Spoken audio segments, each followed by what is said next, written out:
بھارت کا آئین، تمہید، کانسٹیٹیوشن آف انڈیا، پریمبل۔ ہم بھارت کے عوام متانت و سنجیدگی سے عزم کرتے ہیں کہ بھارت کو ایک مقتدر، سماجوادی، غیر مذہبی عوامی جمہوریہ بنائیں اور اس کے تمام شہریوں کے لیے حاصل کریں انصاف، سماجی، معاشی اور سیاسی آزادی، خیال، اظہار، عقیدہ، دین اور عبادت، مساوات باعتبار حیثیت اور موقع، اور ان سب میں اخوت کو ترقی دیں جس سے فرد کی عظمت اور قوم کے اتحاد اور سالمیت کا تیقن ہو۔ اپنی آئین ساز اسمبلی میں آج 26 نومبر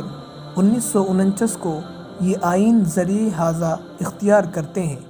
وضع کرتے ہیں اور اپنے آپ پر نافذ کرتے ہیں۔